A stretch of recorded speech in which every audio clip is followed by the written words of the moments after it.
Ils ont dit que c'était juste une expérience de mort imminente. Mais ce que j'ai vu, aucun séminaire, aucune prédication, aucune étude théologique n'aurait pu me préparer. Je m'appelle Joachim, j'ai 77 ans. Et oui, je suis mort. Je me suis tenu devant Dieu lui-même, et ce qu'il m'a montré résonne encore en moi comme un tonnerre silencieux.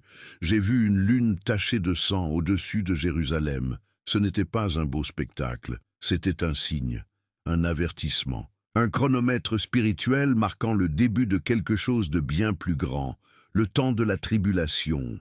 Vous vous dites peut-être « Oh, encore un vieil homme qui prétend avoir vu le paradis, encore une de ces histoires de fin des temps. » Je comprends. Honnêtement, je réagirais pareillement si je n'avais pas vécu ce que j'ai vécu. Mais je vous demande, du plus profond de mon cœur, de rester avec moi jusqu'au bout. Car il ne s'agit pas de peur, il s'agit d'amour. Un amour si profond et si urgent que Dieu a choisi de ramener un vieil homme à la vie juste pour vous transmettre ce message. Si vous sentez au fond de vous que Dieu parle encore, qu'il trouve un moyen de nous toucher quand nous nous y attendons le moins, alors dites « Amen » dans votre cœur et rejoignez-moi dans ce voyage qui a tout changé pour moi. J'ai vécu 77 ans et, voyez-vous, j'ai eu une vie que beaucoup qualifieraient de belle. J'ai des enfants, des petits-enfants, des gens qui m'aiment et je les aime de tout mon cœur. Mais malgré tout, il y avait toujours ce vide, comme s'il manquait quelque chose d'essentiel.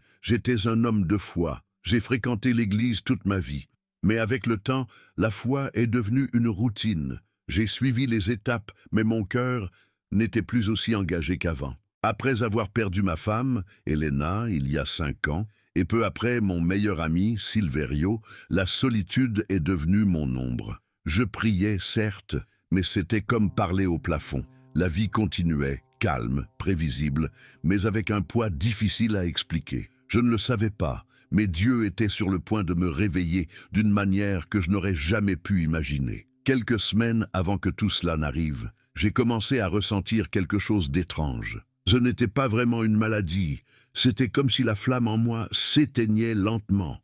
J'étais fatigué, mon corps semblait ne plus m'obéir, mais je pensais que c'était juste la vieillesse qui frappait à la porte, comme tout le monde s'y attend. C'est juste une question d'âge, me suis-je dit. Mais quand le moment est venu, oh mon ami, ce moment, je ne l'oublierai jamais. J'étais assis sur le canapé du salon, à regarder les informations. On voyait une tempête approcher de l'ouest. J'avais la poitrine serrée, comme si un poids pesait sur moi. Ce n'était pas de la douleur, c'était comme un silence qui m'engloutissait. Et puis, en un clin d'œil, j'étais tout simplement parti. Mon corps était toujours là, affalé sur le canapé, immobile. Je le voyais clairement, comme s'il s'agissait d'une autre personne. Mais je n'y étais plus. C'était étrange, presque inconfortable de me voir ainsi. Et c'est alors que j'ai ressenti quelque chose, non pas une forte attraction, mais un doux appel, une tendre invitation, comme si quelqu'un me disait « Rentre à la maison ». Et j'y suis allé. Je n'ai pas lutté, je n'en avais même pas la force. Le monde autour de moi a commencé à rétrécir, tout s'est lentement estompé, comme un minuscule point, et soudain j'étais là, dans un espace où rien n'était solide. Je n'étais nulle part, juste, flottant. Mais alors quelque chose s'est produit. Une étincelle, tout petit au début, presque imperceptible, mais il a grandi. Lentement d'abord, puis plus vite, s'étendant comme s'il était vivant. J'avais envie de le toucher, mais je n'avais pas de main, pas comme ça. Pourtant, j'ai senti cette lumière se rapprocher. Ou peut-être que c'était moi qui m'en approchais, je ne sais pas. Je sais juste qu'à ce moment-là, nous, c'était une forme, une silhouette douce, comme si elle se trouvait juste derrière la lumière. Et puis j'ai su. C'était lui, Jésus, mon sauveur. Et juste au moment où je pensais être enveloppé de cet amour pour toujours, une voix m'a appelé. Elle n'était pas forte, elle était douce, mais claire comme du cristal. Et elle a prononcé mon nom, Miguel. Mon cœur s'est figé. Il me connaissait, il m'avait toujours connu. Michel, dit-il de sa voix douce et posée, je suis le Seigneur, et tu es ici parce que tu as un message à transmettre. Un silence. Puis vint l'avertissement. Le temps presse. Le ciel sera souillé de sang si mon peuple n'écoute pas. Ces mots m'enveloppèrent comme une couverture. Je ne pouvais pas répondre. Je ne pouvais plus bouger un muscle. J'ai juste pleuré. un cri qui n'était pas de peur, mais d'un amour si puissant que j'ignorais même son existence. Jésus tendit alors la main, et elle resplendit. Une lueur qui ne blessa pas les yeux, mais réchauffa l'âme. À cet instant, j'ai su, ce n'était que le début. « Ah, Michel !»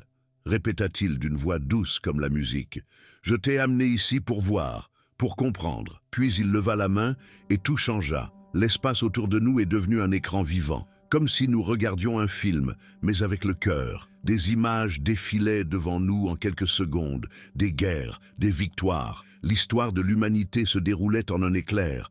J'avais du mal à suivre, jusqu'à ce que tout s'arrête. Nous étions maintenant au-dessus de Jérusalem. La ville était illuminée par la nuit, calme, mais le ciel était étrange. La lune était rouge, d'un rouge profond, presque palpitant, comme une plaie ouverte dans le ciel. Cette vision me fit frissonner, pas seulement à cause de la couleur, mais à cause du poids qu'elle portait. C'était comme si l'univers lui-même retenait son souffle. Et Jésus reprit la parole, avec fermeté et insistance. « Regarde bien, Michel, c'est la lune de sang au-dessus de Jérusalem. Le signe prédit par les prophètes. Elle annonce le jour grand et redoutable du Seigneur. Mon cœur s'est emballé. Je ne connaissais pas le verset exact, mais quelque chose en moi criait « Joël ». Le prophète Joël, ce verset sur la lune, changé en sang. Ce n'était pas qu'une jolie image, c'était réel. C'était un souvenir oublié qui revenait à la vie. La ville en contrebas restait silencieuse, mais l'air vibrait, comme si quelque chose de gigantesque allait se produire, quelque chose d'irrésistible. Et puis Jésus s'est tourné vers moi, et quand nos regards se sont croisés, j'ai su. Il allait me montrer encore plus. Ce qui est arrivé ensuite a tout changé. Avant même que je puisse comprendre ce qui se passait, le paysage autour de moi changea. C'était comme si j'étais arraché à un lieu sacré et plongé dans un cauchemar éveillé. Le monde que je connaissais s'effondrait sous mes yeux. Ce n'était pas seulement une tragédie, c'était comme si la création elle-même criait de douleur. Les villes s'écroulèrent comme des jouets d'enfants. D'immenses bâtiments, monuments à l'arrogance humaine, s'effondrèrent comme des feuilles de papier, engloutis par des nuages de poussière suffocante. Les toits se fissurèrent dans un fracas qui sembla déchirer le cœur même de la terre, et puis vint l'eau.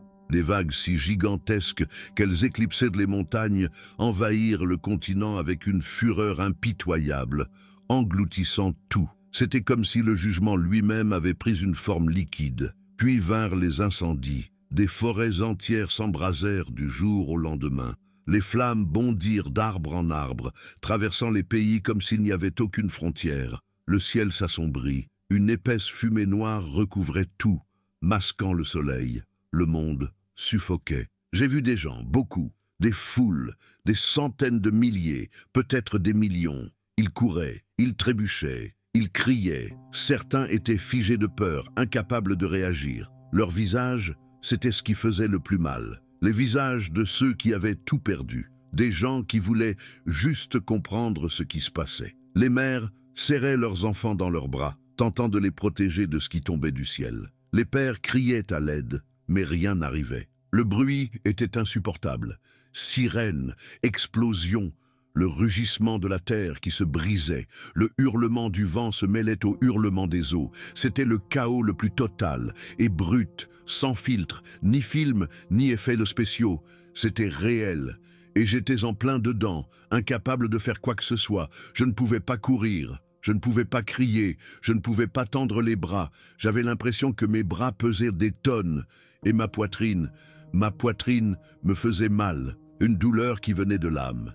Parce qu'il n'y a pas de plus grande douleur que de voir tant de gens souffrir et de ne pouvoir aider personne. J'ai regardé Jésus, les yeux écarquillés, implorant une explication. Mon âme hurlait, même si ma voix ne sortait pas. Mais son visage ne trahissait aucune colère, aucune hâte, seulement de la tristesse, une profonde tristesse, une douleur qui connaissait chaque détail de cette souffrance. Et puis il parla, doucement, mais avec une force qui perçait tout bruit. Voilà ce qui arrive quand le jugement commence. L'humanité récolte ce qu'elle a semé. Quand tu t'éloignes de moi, voilà ce qui reste. Ces paroles résonnaient comme le tonnerre, pas en volume, mais en vérité, impossible à ignorer, même si on le voulait. Et la vision ne s'est pas arrêtée. d'autres scènes, d'autres tragédies, des inondations balayant des villes entières, des ouragans rayant des quartiers entiers de la carte, des pays entiers réduits en cendres. J'ai vu un homme tomber à genoux au milieu d'une rue boueuse. Sa maison avait disparu et il a levé les yeux vers le ciel avec le regard de quelqu'un qui n'avait plus rien. J'ai vu une enfant, pieds nus, debout, au milieu de la fumée, tenant une peluche sale. Ses yeux n'étaient pas emplis de peur. Ils étaient emplis d'un choc si profond qu'il m'a profondément touché. Aucun enfant ne devrait voir ce qu'elle a vu. J'avais envie de détourner le regard. Je suppliais de ne plus regarder, mais mes yeux restaient fixes. C'était comme si quelque chose de plus grand me forçait à regarder. Et puis, tremblant, j'ai réussi à murmurer un seul mot. Pourquoi? Il est sorti faible, brisé. Mais c'est tout ce que j'ai pu dire. Jésus m'a regardé, et dans ce regard, il y avait quelque chose que je n'oublierai jamais. Un amour si fort qu'il ressemblait à du feu. Mais il ne brûlait pas, il me transperçait complètement. Il n'y avait aucune haine en lui, aucune punition, juste un but, un poids céleste que je ne comprenais pas encore, mais dont je savais qu'il était réel. Au fond de moi, je sentais que tout cela n'était pas que destruction. Ça ne pouvait pas être la fin de l'histoire. Il y avait autre chose. Quelque chose que j'avais besoin de comprendre. Et comme la fumée se dissout dans le vent, cette scène chaotique commença à s'estomper. L'atmosphère changea. Et soudain, j'ai vu des visages familiers. Des gens qui faisaient partie de ma vie. Des gens que je connaissais. Donna Irene, ma voisine de longue date, celle qui chantait si joyeusement dans la chorale de l'église tous les dimanches. Lucas, mon cousin, toujours si pieux, qui priait avec tant de ferveur au repas de Noël. Mais il y avait quelque chose d'étrange, de très étrange. Leurs yeux étaient vides, ils semblaient vivants à l'extérieur, mais sans âme à l'intérieur, comme si la lumière intérieure s'était éteinte. Ils n'étaient pas morts, mais ils n'étaient pas vraiment vivants non plus. Puis, j'ai vu des églises, grandes, magnifiques, des temples autrefois débordant de foi et de louanges, maintenant complètement vides, les bancs couverts de poussière, les Bibles fermées, oubliées, les chaires silencieuses, comme si un sermon avait été interrompu en plein milieu. Ces lieux qui étaient autrefois les demeures de la présence divine ressemblaient désormais à des mausolées, des salles froides où seul résidait le silence. Et ce silence était plus profond que n'importe quel cri. La vision se rapprochait. Je revoyais Donna Irene. Mais maintenant, elle courait après un homme soigné, en costume, lui promettant succès, prestige et richesse. Ses yeux ne brillaient plus de joie, mais d'anxiété et de désespoir. Lucas, il était à une fête, entouré de bouteilles vides, de musique forte et d'un rire douloureux, un rire forcé, déconnecté, comme s'il essayait d'étouffer un vide qui le rongeait de l'intérieur. Je me sentais mal. C'étaient les mêmes personnes qui se tenaient autrefois à mes côtés lors des prières, qui pleuraient pendant les louanges, qui priaient avec moi. Maintenant, elles étaient perdues, mais pas mortes, perdues dans les désirs du monde, courant après des choses qui brillent, mais ne se réalisent jamais. Cela m'a fait mal comme une trahison. C'était comme voir quelqu'un mettre le feu à la maison que nous avions construite ensemble. J'avais envie de crier, de les secouer, de dire « Vous ne voyez pas ce qui se passe? Réveillez-vous ». Mais encore une fois, j'étais coincé. Je ne ressentais que ressentir, et la douleur était indescriptible. Et puis, la voix de Jésus transperça cette plainte comme une lame, mais pas pour blesser. C'était une lame qui ouvrait les yeux. Beaucoup échangeront leur âme contre des mensonges, dit-il tendrement. Ils m'abandonneront pour le confort, le pouvoir et le plaisir. Ils tourneront le dos à l'éternité, pour un moment de soulagement. Il n'y avait aucune colère dans sa voix, seulement de la tristesse. Une tristesse comme celle d'un père qui voit son fils courir vers le danger et qui ne peut l'arrêter. Et j'ai pensé à moi. Combien de fois j'avais laissé ma foi se mettre en pilotage automatique, quand la prière était devenue une obligation, quand le doute parlait plus fort que la vérité. Étais-je vraiment différent? La question m'a brisé, mais j'ai alors vu quelque chose qui m'a vraiment glacé le sang, quelque chose de pire que la tentation ou la distraction, une ombre. Elle se déplaçait parmi les gens comme une fumée vive, invisible, mais pourtant intensément présente. Elle murmurait à leurs oreilles, caressait leur dos, éloignait leur cœur de Dieu. Il ne s'agissait pas seulement de gens qui faisaient de mauvais choix. Il y avait quelque chose derrière tout ça, une force obscure, calculée, réelle, agissant dans l'ombre et gagnante. La vision changea à nouveau, brusquement, presque comme une coupure brutale. J'étais maintenant dans un lieu complètement différent. Une pièce moderne, élégante et pourtant froide. Froide à la fois, elle glaçait l'âme. L'éclairage était doux, presque sombre, et au centre se dressait une longue table brillante, parfaitement cirée. Autour d'elle, des hommes en costumes coûteux, chefs d'État, dirigeants mondiaux, se serraient la main, riaient, signaient des papiers. Mais il y avait quelque chose qui clochait dans ce rire. Il n'était pas sincère. C'était une mise en scène, comme s'ils suivaient tous un scénario. Au centre de la table, un symbole était gravé en ligne courbe. On aurait dit une étoile, mais déformée. Quelque chose me dérangeait. J'avais l'estomac noué, je l'avais déjà vu. Peut-être dans un magazine, dans un article sur une sorte de alliance abrahamique. Mais ce que je ressentais maintenant n'avait rien de sacré. C'était un piège, enveloppé d'or. Et puis il est apparu. Il sortit de l'ombre avec une présence qui dominait la pièce comme une épaisse fumée. Grand, élégant, charismatique. Tout le monde se tourna vers lui, comme attiré par une force invisible. Mais je ne voyais pas son visage. Là où il aurait dû y avoir des yeux, une bouche, il n'y avait que l'obscurité. Pourtant, il parlait. Et sa voix était douce, trop douce, presque hypnotique. Il y avait quelque chose de dangereux dans ce calme. Il a promis la paix, l'unité, un avenir sans guerre, un monde enfin uni. Et tout le monde acquiesça, les yeux vitreux, comme enchanté. J'avais envie de crier. J'avais envie d'avertir. « N'écoute pas, c'est un mensonge !» Mais aucun son ne sortit de ma bouche. Un étrange frisson me parcourut l'échine. Cet homme, ou quoi que ce soit d'autre, n'offrait pas d'espoir. Il offrait le contrôle, une illusion, un mensonge déguisé en salut. C'était un prédateur, déguisé en lumière. Et c'est alors que j'ai entendu à nouveau la voix de Jésus, douce, mais pleine de vérité. « C'est l'alliance qu'il fera, dit-il sérieusement. Cela aura l'air bien. Mais ce sera le début de votre règne. Vos mensonges séduiront le monde entier. » À cet instant, une étincelle m'est venue à l'esprit. Un souvenir, un reportage d'il y a quelques mois, un diplomate souriant à un pupitre. Il parlait d'une nouvelle ère d'unité mondiale. Et derrière lui, le même symbole qui brillait. Tout cela avait du sens. Les pièces du puzzle se mettaient en place. Et le plus effrayant avait déjà commencé. Ce n'était pas de la fiction. Ce n'était pas un futur lointain. C'était maintenant. Je tournai mon regard vers la silhouette sombre au moment où il s'arrêtait. Il pencha la tête, comme s'il sentait ma présence. Puis, malgré son absence de visage, il se tourna vers moi, feutré me voit. C'était comme être observé par un prédateur, un regard qui vous transperce. J'étais paralysé. Un froid glacial envahissait mon corps. Était-il réel? Était-il déjà là? Et si c'était le cas, combien de temps nous reste-t-il?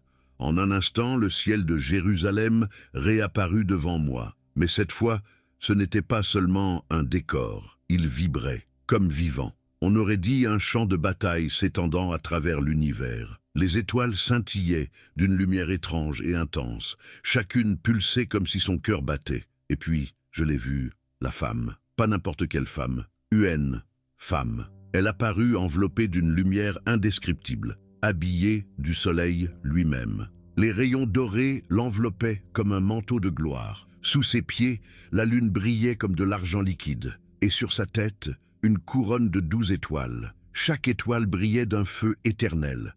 C'était une beauté au-delà des mots. Ce n'était ni vanité, ni apparence. C'était quelque chose qui parlait à l'âme. Fragile comme un murmure, mais puissant comme une tempête. Elle était un espoir vivant. De la lumière qui en émanait émergea une planète, Jupiter. Mais elle n'était pas froide et lointaine comme on l'observe au télescope.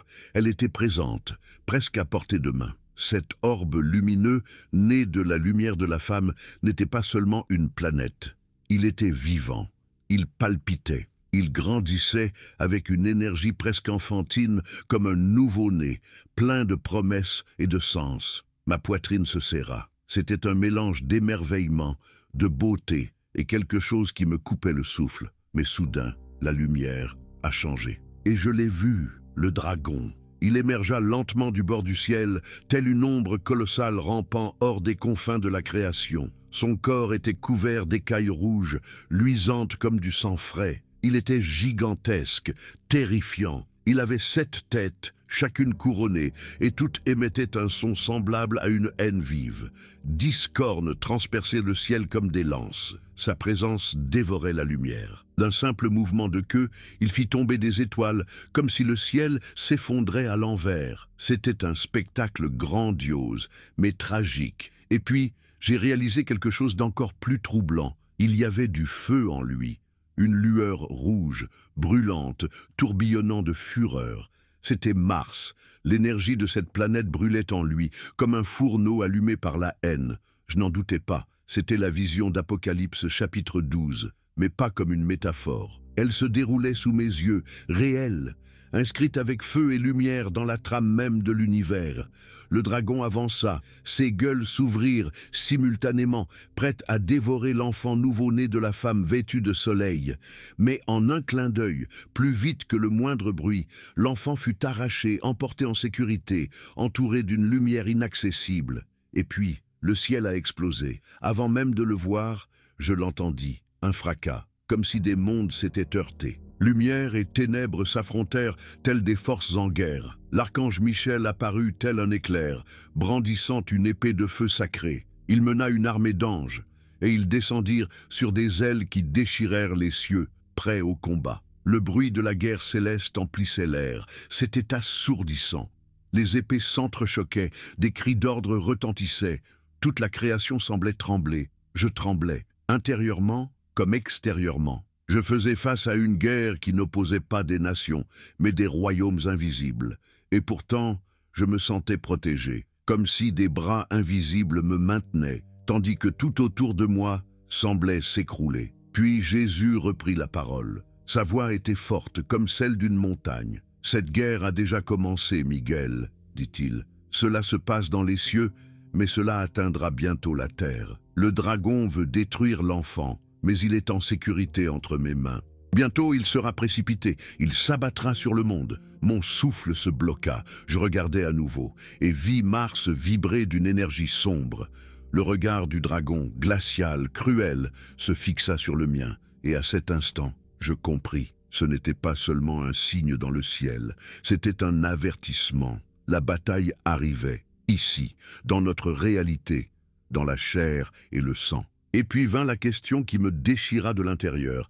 De quel côté suis-je? Pas seulement dans ma foi, mais aussi dans ma façon de vivre, dans ce que j'espère, dans ce que je suis prêt à affronter. Et la pensée la plus douloureuse, et les gens que j'aime. Qu'est-ce que cela signifie pour eux? L'image s'estompa, mais la lune au-dessus de Jérusalem était toujours là, rouge, sombre. On aurait dit une plaie ouverte dans le ciel. Mais alors, quelque chose de nouveau a commencé. Lentement, comme une note sacrée. Une lumière dorée perça l'obscurité, douce mais puissante. C'était comme si une porte du ciel s'était ouverte. Et à l'intérieur, j'ai vu des hommes vêtus de blanc, le visage gravé de sagesse. C'étaient des anciens, des juifs, réunis en cercle dans un lieu que je ne peux que qualifier de sacré. Ils accomplissaient un rituel ancien et profond. Je ne comprenais pas tout ce qu'ils faisaient, mais mon esprit en ressentait le poids. L'air était lourd, chargé de révérence. L'encens s'élevait en spirale, et le son des chauffards trahissait le silence,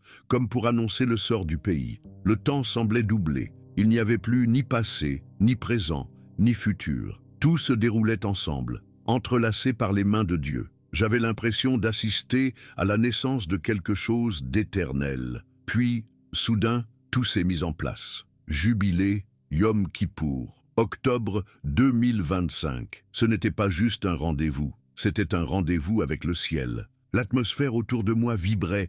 C'était comme si le monde entier retenait son souffle, attendant le prochain accord d'une symphonie céleste. Et puis Jésus parla à nouveau. Sa voix était maintenant pleine de révérence, comme si même les anges étaient silencieux. « C'est mon année de libération, dit-il. Mais c'est aussi l'heure du jugement. C'est le début d'une ère nouvelle. Mon autorité reviendra pleinement sur terre. » Ces mots sont tombés sur moi comme des cloches dans un temple. libéré. Jugement, c'était comme la beauté et les sonnettes d'alarme qui résonnaient ensemble. Un cycle se fermait et une porte s'ouvrait, mais derrière tout cela, derrière le feu, le jugement et la guerre, il y avait quelque chose d'encore plus grand, la miséricorde. Le paysage changea une fois de plus. Je vis Jérusalem en contrebas. La même lune de sang planait dans le ciel, silencieuse et chargée de sens. Mais à présent, au milieu de l'ombre du jugement, je remarquais quelque chose que j'avais presque manqué. Une étincelle, petit, fragile, mais vivant. Espoir. C'était comme une flamme tremblante dans le vent, mais refusant de s'éteindre. Elle était là, presque invisible, mais présente. Et au fond de moi, je savais, il y avait encore une issue, une chance pour ceux qui étaient attentifs, pour ceux qui écoutaient encore. Je ne savais pas exactement où ce chemin menait, ni ce qu'il exigeait, mais j'avais l'impression que Dieu avait laissé tomber une corde du ciel, et mon âme s'y accrochait comme pour ne pas couler. C'est à ce moment-là que son image m'est apparue, ma petite fille. Le visage de la petite Lia apparut devant moi, arborant ce sourire pur que seuls les enfants peuvent arborer. Mais elle était au milieu d'une foule, et ils riaient, jouaient, comme si de rien n'était. Derrière eux,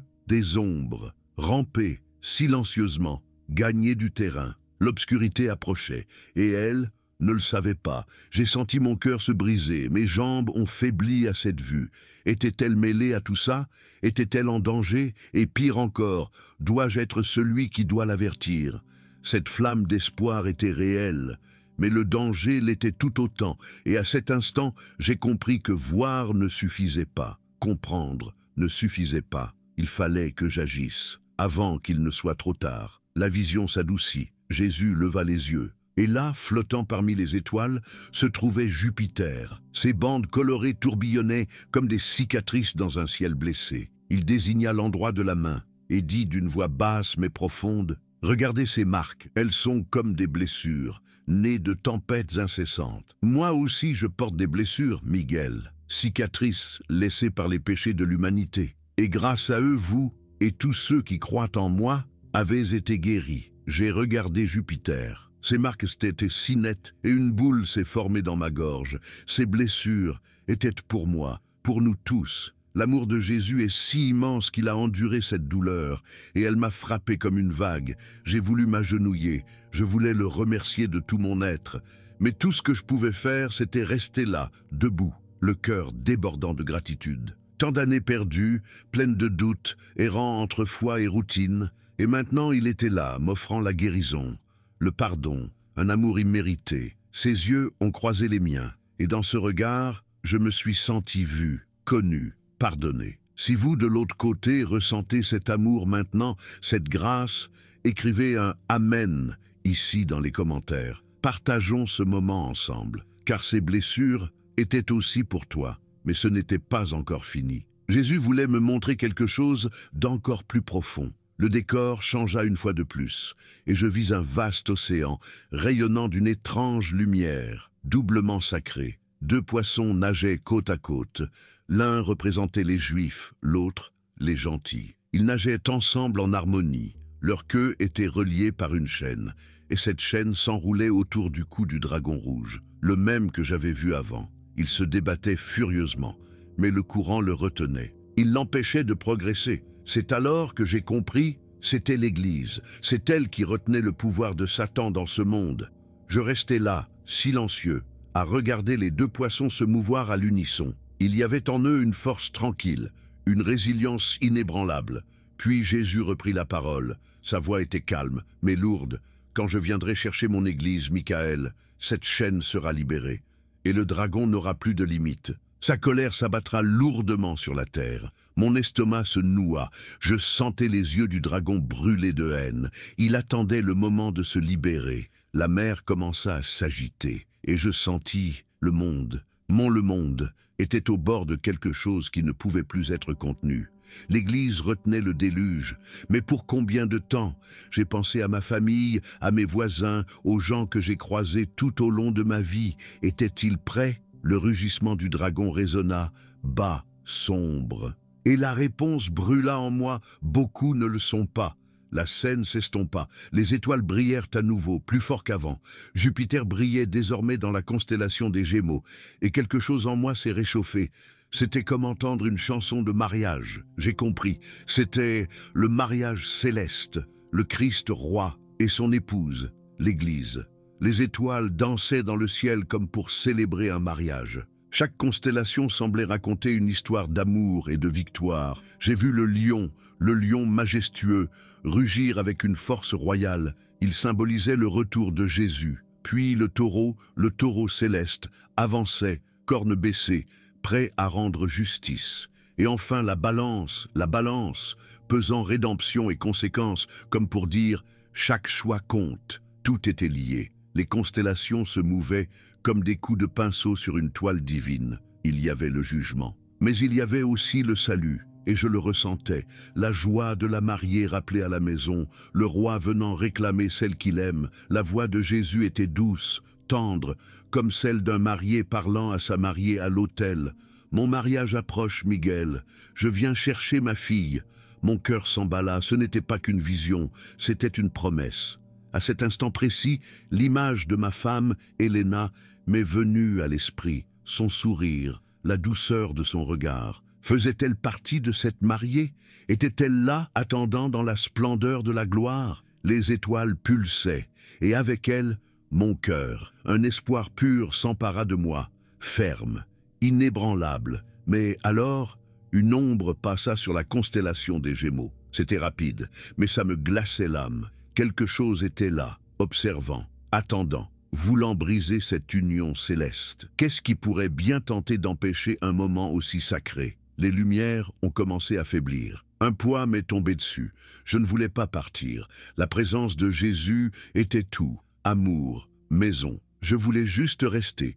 Mais quelque chose a changé. J'ai senti l'appel du retour. Ce n'était plus aussi doux qu'avant. C'était une force plus ferme, plus pressante, comme la marée qui se retire. Ma poitrine s'est serrée. Je voulais rester, pour toujours. Jésus m'a regardé, et dans ce regard, il y avait un but, une mission. « Tu n'as pas encore fini, Miguel, dit-il fermement, mais plein d'amour. Il reste encore quelque chose à faire. Revenez, prenez ce témoignage. N'ayez pas peur, je suis avec vous. J'aurais voulu demander à rester, j'aurais voulu supplier. » Mais ces paroles n'étaient pas qu'une simple requête, c'était un commandement empreint de compassion. J'ai hoché la tête, ou du moins, j'ai eu l'impression d'avoir hoché la tête. Et puis, j'ai été tiré en arrière, cette fois, avec force. Comme s'il était entraîné vers la lumière, les étoiles, l'éternité. Tout s'est estompé, la chaleur a disparu, la beauté a disparu. La chute ressemblait à une ascension, ou peut-être était-ce l'inverse, je ne savais plus, jusqu'à un choc. Mes yeux se sont ouverts brusquement. J'étais de retour, allongé dans un lit d'hôpital. Les machines bipaient, des tubes dans le bras. La pièce était froide, blanche, bien loin de la gloire que je venais de quitter. À bout de souffle, les larmes coulaient sur mon visage. Mon cœur battait fort. J'avais été avec lui, je l'avais vu, je l'avais entendu. Et maintenant, il était là. Mais pourquoi? Puis j'ai regardé l'écran. La date clignotait, et comme un éclair, tout m'est revenu. La lune de sang, le jubilé. Ce n'était pas fini, ce n'était que le début. Je me suis réveillé en sursaut. La pièce était dure et sèche. Mon corps me faisait mal, faible comme celui d'un nouveau-né. Mais mon esprit, oh mon esprit, c'était plus clair que jamais. C'était comme si j'étais toujours connecté à quelque chose de plus grand, comme si la main de Jésus était toujours sur mon épaule. Je la sentais. Sa présence était toujours là, douce mais réelle. Et les images, elles ne s'effaçaient pas comme un rêve. Elles ne s'effaçaient pas. Elles restaient gravées, comme un fer rouge. Chaque détail, la lune, le dragon, sa voix qui appelait mon nom. Je restais allongé là, les yeux rivés au plafond, le cœur battant la chamade. Je ne devrais pas être là, pas après tout ça. Mais je l'étais, et maintenant je savais pourquoi. Il m'a renvoyé avec une mission. Mes mains tremblaient en touchant la couverture de l'hôpital, comme si j'avais besoin de me convaincre que c'était bien réel, que j'étais vraiment de retour. Une infirmière se précipita pour vérifier mes constantes, mais je l'entendis à peine. Mon esprit s'emballait. Jérusalem, les étoiles, les signes, la voix de Jésus et l'avertissement. J'avais besoin de le dire à quelqu'un. En fait, j'avais besoin de le dire à tout le monde. Ce n'était pas seulement mon histoire, c'était un signal d'alarme. Je me sentais vivante comme je ne l'avais pas été depuis des années, comme si un feu s'était allumé dans ma poitrine. Même faiblement, je savais, j'avais désormais un but. Mais par où commencer? Qui croirait un vieil homme comme moi? Une semaine plus tard, j'ai été libéré. Encore un peu secoué, mais avec cette obstination qui ne m'a jamais quitté, j'ai décidé de chercher quelqu'un qui pourrait comprendre. Je me suis souvenu de Jonas, ce type qui réalisait des vidéos sur les prophéties, les signes célestes et la fin des temps. J'avais déjà regardé certaines de ces vidéos et je me suis dit, peut-être qu'il m'écoutera. J'ai appelé, j'ai pris rendez-vous. Je me suis présenté au petit studio, les mains moites et la voix éraillée, et dès qu'il m'a laissé le temps, j'ai commencé « Jonas, je suis mort, et j'ai vu des choses que tu as besoin d'entendre. » Les mots sont sortis d'un coup, les uns après les autres. J'ai parlé de la lumière, de Jésus, de la lune rouge, du dragon, des avertissements. J'ai dû paraître fou, mais je ne pouvais pas m'arrêter. Jonas m'a regardé, d'abord avec suspicion. Comme s'il pensait un autre vieil homme avec une histoire folle. J'ai compris. J'aurais réagi de la même manière, mais en parlant des étoiles, de la femme vierge, de la fausse alliance. Son visage changeait. Il commença à hocher la tête, à noter des mots, à barrer des idées, jusqu'à ce qu'il dise « Miguel, cela correspond à ce que nous étudions depuis des mois. L'Apocalypse, les prophètes, tout est lié. » J'ai ressenti un immense soulagement. Il m'a cru. Je n'étais pas seul. Mes yeux se sont remplis de larmes, et j'ai continué, revivant l'amour, la peur, l'espoir, tout ce qui m'avait traversé pendant cette expérience. Quand j'ai eu fini, la voix de Jonas était plus douce. Il m'a regardé et m'a dit « Ce n'est pas seulement ton histoire, Miguel, c'est un témoignage. » J'ai simplement hoché la tête, déglutissant difficilement. Mais quelque chose en moi était encore mal à l'aise. Qui d'autre avait besoin d'entendre ça? Parce qu'au fond, je savais que ce n'était pas seulement pour moi. Jonas prit une grande inspiration, se plaça devant la caméra et parla avec le calme d'un professeur, mais avec le ton sérieux de quelqu'un qui comprend la gravité de la situation. Les visions de Michael ne sont pas fortuites. Essayons de comprendre ce qu'il a vu. Premièrement, la lune de sang sur Jérusalem, le 7 septembre 2025. Si la date est correcte, Joël, chapitre 2, verset 31, dit « Le soleil se changera en ténèbres et la lune en sang avant que vienne le jour de l'Éternel, ce jour grand et redoutable. » Il marqua une pause puis continua « Ce n'est pas seulement un phénomène astronomique, c'est un signe. » Ensuite, il y a le jubilé lié à Yom Kippour en octobre 2025. Le chapitre 25 du Lévitique parle du jubilé comme d'un temps de libération. Mais dans le témoignage de Michel, c'est aussi un temps de jugement, un tournant divin. Maintenant, la fausse alliance. Michel a évoqué quelque chose du genre de la Ligue abrahamique. Aujourd'hui, nous voyons des traités de paix et des propositions d'unification mondiale. Mais il y voyait un piège, comme l'avertit le chapitre 13 de l'Apocalypse. Et enfin, le ciel, la vision de la femme en vierge, couronnée de 12 étoiles, Jupiter enfant, Mars en poisson, le dragon. Il s'arrêta, comme face à l'invisible. Tout cela coïncide avec les dates de la fête des trompettes, la fête de l'éveil spirituel. Rien de tout cela n'était une coïncidence. Tout ce que j'ai vécu, les constellations, les signes, la lune de sang, les paroles de Jésus, étaient parfaitement orchestrés par Dieu. C'était comme une horloge céleste, précise, avançant seconde après seconde vers l'accomplissement d'un plan éternel. Jonas regarda la caméra avec un regard intense, presque prophétique. Miguel a vu lion, a vu taureau, a vu balance. 3 symboles puissants, la royauté, le jugement et la justice. Tous pointent vers le Christ. Ce n'est pas seulement symbolique. C'est le ciel qui crie que l'heure est venue. Ce temps est compté. Il marqua une pause, puis parla d'un ton plus sérieux. Mais il y a autre chose, quelque chose dont nous devons parler maintenant. Mon corps s'est glacé rien qu'en m'en souvenant. Miguel, dit-il en me regardant directement, vous avez parlé d'un système, d'un signal. J'ai hoché la tête, sentant ma gorge sèche. Je ne l'ai pas vu de mes propres yeux, mais je savais que c'était là, dans cette sombre réunion de l'Alliance. Il y avait quelque chose de caché là-bas, quelque chose sous contrôle. Jonas se pencha en avant et son ton devint encore plus sérieux. Cela pourrait être un signe avant-coureur de la marque de la bête. Apocalypse, chapitre 13, verset 16. Ce n'est peut-être pas seulement une puce, ce pourrait être de l'intelligence artificielle. Cela pourrait arriver par le biais des soins de santé, des documents numériques. Ce qui compte, ce n'est pas la technologie elle-même, c'est la décision. Accepter cela, c'est rejeter Dieu. Et alors, il n'y a pas de retour en arrière. Un frisson me parcourut l'échine. Je me souvenais du regard glacial de cette silhouette sans visage. Je me retrouvais là, sans voix, sentant que quelque chose clochait. Avant de rentrer, j'ai vu les infos.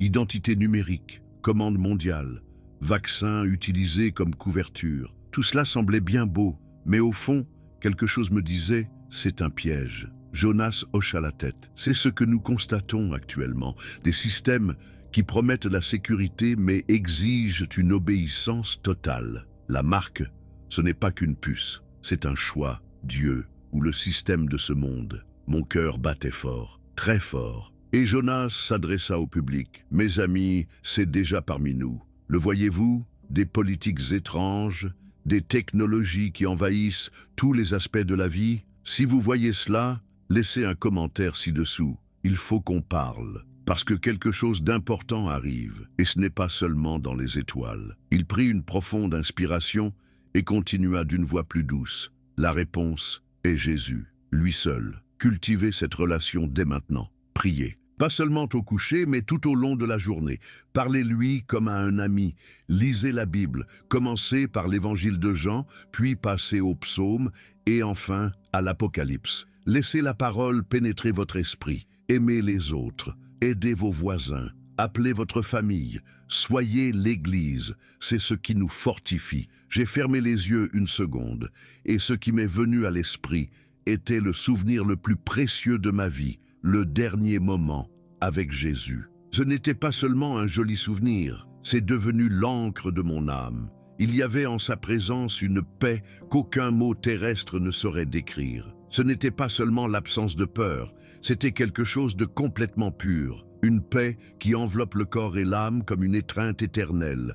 L'amour de Jésus ne ressemblait pas à un sentiment. C'était une réalité vivante, plus solide que le sol sous mes pieds, alors que le monde semblait s'effondrer, alors que la lune se transformait en sang, tandis que la création gémissait. Son amour est resté inébranlable, incassable, ferme. Et c'est ce que j'emporte avec moi aujourd'hui. C'est la véritable richesse que j'ai rapportée de là-bas. Si je pouvais vous demander une seule chose, à vous qui écoutez ou regardez ce témoignage, ce serait: n'oubliez pas, cet amour est toujours là, il n'a pas changé et il ne changera jamais. Au cours de mes 77 ans, j'ai traversé des tempêtes, des pertes, le silence, des doutes, la maladie. Je me suis éloigné, je me suis perdu, j'ai tout remis en question. Mais aujourd'hui, je peux vous le dire avec toute la conviction de mon âme, vous n'êtes jamais vraiment seul. Même lorsque vos prières semblent disparaître dans le vent, même quand le ciel est silencieux,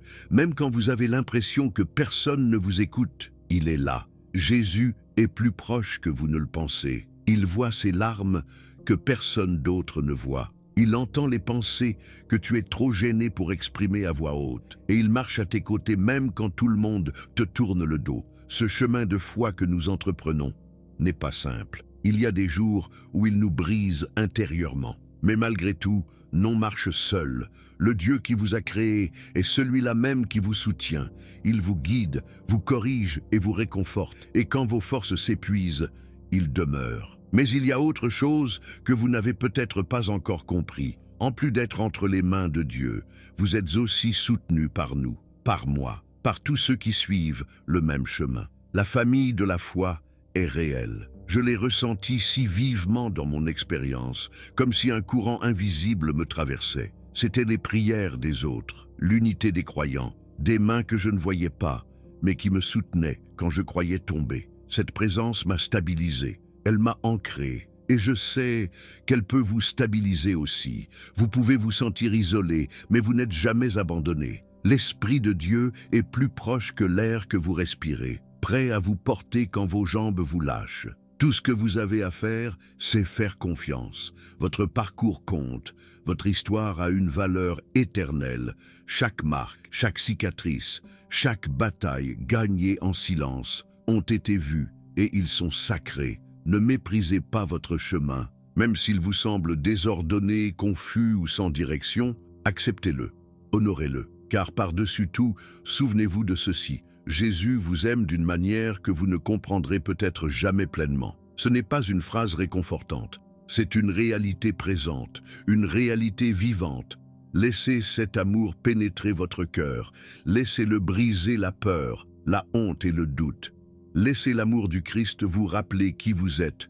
Tu n'as pas été oublié, tu n'es pas perdu. Et toi, non marche seul, gardez cela de toute la force de votre âme. Seigneur Jésus, je suis là, il n'y a que moi, Miguel, 77 ans, assis dans cette pièce silencieuse, les mains encore tremblantes. Je ne sais même pas comment commencer cette prière, mais le Seigneur connaît mon cœur, tu as tout vu, chaque doute, chaque chute, chaque fois que je me suis éloigné, et pourtant, tu m'as aimé, tu m'as appelé. Tu m'as ramené à la lumière au moment où je pensais que tout était fini. Je tremble encore à l'intérieur, mais ta présence, ô Seigneur, était incomparable à tout ce qui existait en ce monde. Une paix si profonde, si vivante, qu'elle noyait toutes mes peurs. Maintenant, je suis là, à genoux, non seulement pour prier pour moi, mais pour tous ceux qui écoutent ce témoignage, pour ceux qui cherchent, pour ceux qui sont perdus, comme moi. Père, je t'ai vu, j'ai vu ton visage, tes yeux, qui contenait l'univers entier,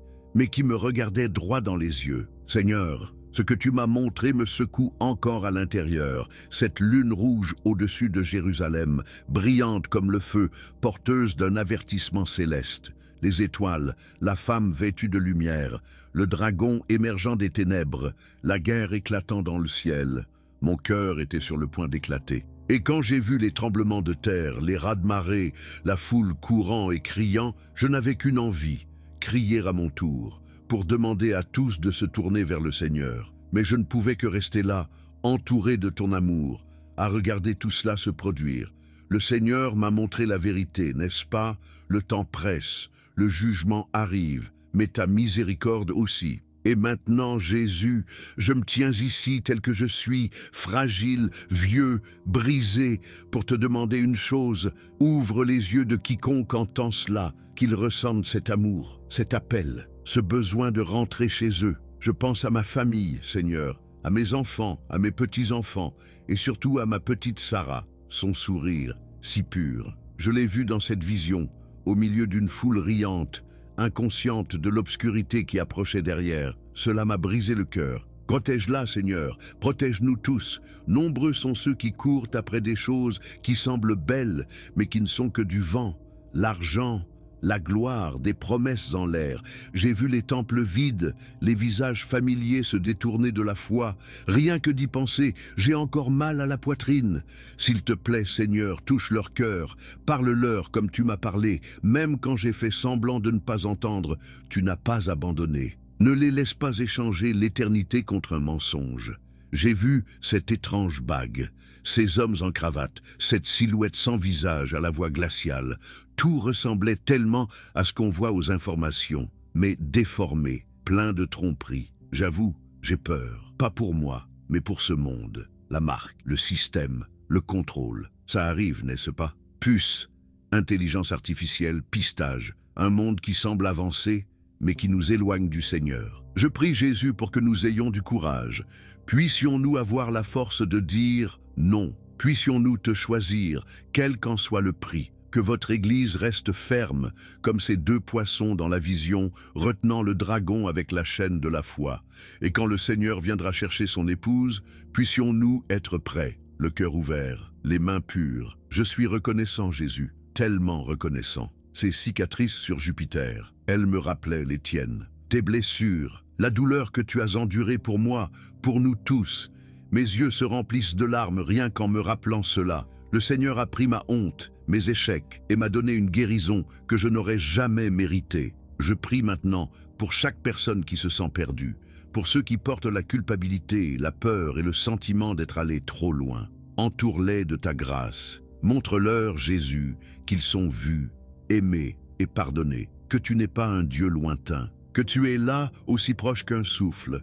S'ils peuvent ressentir ne serait-ce qu'un tout petit peu de cela, cela leur suffira pour passer un autre jour. Je prie aussi pour l'unité, que ton peuple recommence à s'aimer, à servir et à prendre soin les uns des autres, que nous soyons véritablement tes bras et tes pieds sur cette terre. Le monde est lourd, Seigneur, mais nous ne sommes pas seuls. Le Seigneur est avec nous. Donne la sagesse, non seulement à moi, mais à Jonas et à tous ceux qui écoutent ou regardent ceci. Montre-nous le droit chemin, le chemin de ta parole, car lorsque la tempête viendra, et elle viendra, lorsque le rugissement du dragon résonnera sur la terre, soutiens-nous, Père, que ta lumière brille, même au milieu des ténèbres les plus profondes. Et enfin, Jésus, je prie pour l'espoir. Le Seigneur m'a montré le jugement, oui, mais il m'a aussi montré la voie de sortie, une promesse, un nouveau départ, ce jubilé, cette nouvelle ère.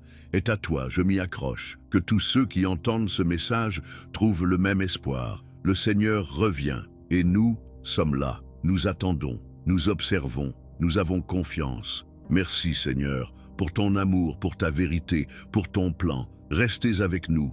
Amen. Le fait que tu sois là, que tu m'écoutes jusqu'à maintenant, signifie plus que ce que je peux dire. J'ai les larmes aux yeux rien que d'y penser. Tu sais, je n'aurais jamais imaginé me retrouver un jour devant une caméra, à m'ouvrir comme ça. Mais voilà, et je suis profondément reconnaissant que tu m'aies soutenu jusqu'au bout. Ce voyage, mon voyage, n'est pas seulement le mien. Il est le nôtre, il est aussi le vôtre. J'ai vu des choses qui ont tout ébranlé en moi. La lune ensanglantée, le dragon, la terre tremblante, mais par-dessus tout, j'ai senti Jésus. Et son amour était si fort qu'il m'a soutenu quand je pensais être englouti par la peur. Et tout ce que je souhaite maintenant, c'est que tu ressentes cet amour aussi. Alors arrêtez-vous un instant et écoutez ce qui bat dans votre cœur. Cela pourrait être de l'espoir, cela pourrait être la peur. Il se pourrait que ce soit la question à laquelle vous vous posez depuis un certain temps. Quoi qu'il en soit, partagez-le avec nous dans les commentaires. Exprimez-vous avec votre cœur. Qu'est-ce que cette histoire a réveillé en vous?